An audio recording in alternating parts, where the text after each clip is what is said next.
Yo, what's going on, everybody? Hold on again. Let me make this image a little smaller. It's a very gruesome image. I will explain. But I am here to review the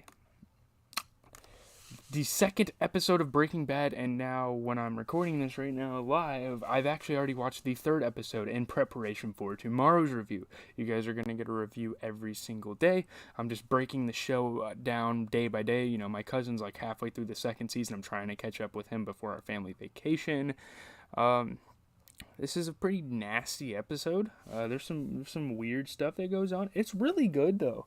I think the third episode is really good as well. We will cover that tomorrow. Don't worry about it. But as of right now, we have this video and we have the weekly track roundup to cover. Then later tonight, I might have a Rocket League stream with my cousin. I'm not sure yet. We will have to see. But talk about the plot, talk about my feelings on the episode, and yeah. Walt and Jesse return the RV to Jesse's house, which was previously owned by Jesse's late aunt. When they open the RV to remove the two bodies inside, they notice that Crazy 8 is still breathing despite inhaling the toxic phosphine gas. The unconscious Crazy 8 is taken into the basement and secured to a pole with a bike lock around his neck.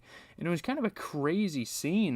Like Walter White was driving down the road, and here goes Crazy 8, like zombified walking down the road. And he like runs right into a tree. It's kind of a scary moment. But anyways, Walt suggests that they should use hydrofluoric acid to dissolve Emilio's corpse so that it leaves no evidence behind. Walt and Jesse must dispose of the corpse and kill Crazy 8 and toss a coin to see who will do which task.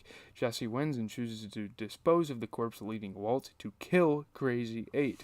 Walt instructs Jesse to buy a bin made from polyethylene in which the corpse can be properly dissolved, but Jesse cannot find a bin big enough to accommodate it. Walt thinks about suffocating Crazy 8, but is unable to go through with the act. He instead gives Crazy 8 food, water, and toilet paper out of guilt, pretty much making him like a mini prison. That every time I look at the picture for this episode, it is disgusting. But when Jesse returns home and asks if Crazy 8 has been killed yet, Walt promises to take care of Crazy 8 the next day. Meanwhile, Skylar, his wife, begins to suspect that Walt is doing something in secret due to his recent strange behavior. After Jesse makes a call to Walt's home phone, Skylar traces his phone number online and discovers his drug-related website. She questions Walt as to who he is, and Walt lies by saying that Jesse sells him marijuana, which isn't really that bad. You know, Skylar's like, okay, I mean, you're late in your life. Let me make this a little smaller so my head's not like bobbing over. Sorry, I have I don't understand the concept of the mirrored camera. I have an X shirt, by the way. That's pretty nice. So Skylar's like, okay, he's smoking pot. That's all right. I mean, yeah. Skylar finds his address and confronts Jesse while he is trying to dispose of Emilio, warning him that her brother-in-law is a DEA agent. Skylar doesn't notice the corpse. Wait, when did this happen? I did not notice this. Oh, I might have actually. I kind of forgot because I watched it last night. Jesse does not find the specific plastic bin Walt instructed him to use, so he decides to dissolve the corpse in his upstairs bathtub. Not a good idea, and this is how you get this picture right here. It's crazy that a liquid can do that to something. However, the hydrofluoric acid dissolves the ceramic and metal bathtub along with the body. This causes the ceiling beneath it to collapse, spilling Emilio's liquefied remains into the hallway below. Walt tells Jesse that hydrofluoric fluid will dissolve anything except plastic. Meanwhile, two Native American children playing in the desert find Walt's mask. And that leads to so much more. I'm not going to tell you guys what it leads to. These reviews, I kind of see them as, if you've already watched the show, you can see how you can maybe recount what happened in the first few seasons. That's what this kind of functioned as. You know, if you've already finished the series and you want to go back and watch these videos one by one, I'm kind of explaining like what happens in each episode. What are my thoughts? It was really gross. It had a lot of shock value in this episode with the body spilling down. And you will see in the third episode how traumatized Crazy 8 is. It gets insane. That episode is crazy. I will tell you guys all about it tomorrow. But this is why I like to wait to watch an episode after I cover the video of the previous episode, because now episode 2 seems like kind of a blur, there's no filler. Like, yes, the series is memorable and all, but there's no filler. It's all action. Everything is going together, so you only really remember what happens in the previous episode, unless something like traumatic and disgusting and disturbing and shocking happens. Then you're going to remember it for the rest of the series. And episode 3 definitely has one of those moments in it. I'm just really excited to see where this drug team turns out.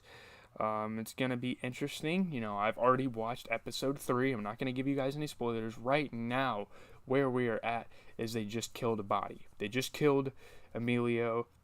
They have 8-Ball imprisoned in the basement. And yeah, that's pretty much where the story is at. So I don't have really much else to say. I think the show is shaping out to be something really interesting. You don't see a lot of really good TV shows about like drug business and stuff. Most of them are kind of corny. Most of them are kind of cliche. But in this situation, we see like a former chemistry teacher putting his skill with chemicals to work, and it's really cool. It's really fascinating. It's something that could happen in real life. I mean, it's pretty damn awesome, if you ask me. But yeah. These are going to be 6, 7, 8 minutes long. I still have one more video until I go upstairs, and I might show my dad this series. We might watch the first episode together. By the way, I did order a Yeet shirt. I ordered a Yeet shirt, custom ink. I customized it myself. And if I ever start making merch, I might start making merch for other artists. And if I get a big following, it's probably not going to be stuff of my face. It's probably just going to be designs of my favorite things, like favorite sports teams, favorite athletes, favorite rappers. If I ever get popular. We are sitting at 94 subscribers, guys. Come on, push us to 100, please, guys, please. I'll try to spread the word. We will get to 100 one day. Yeah. Imagine I did like 100 hours. No, that'd be terrible. What the hell? I shouldn't even put that in my mind. But anyways, leave a like, comment, subscribe. As always, it is GZTV giving you guys now TV show reviews. If you guys have any other series to give me, I will watch those as well as Breaking Bad, but right now I'm definitely focused on Breaking Bad. I'm 3 episodes in, fully invested into the story. I will have the episode 3 review for you guys tomorrow, and coming up, weekly track roundup. Every week we go over the tracks that dropped this week. This week is kind of compared to other weeks, but there was still some music, so we're going to go over it. Yeah. It's been your boy, GZTV. Mavs play in an hour 45 minutes. I'm not going to miss that game. Not missing a single playoff game. We got to watch them all.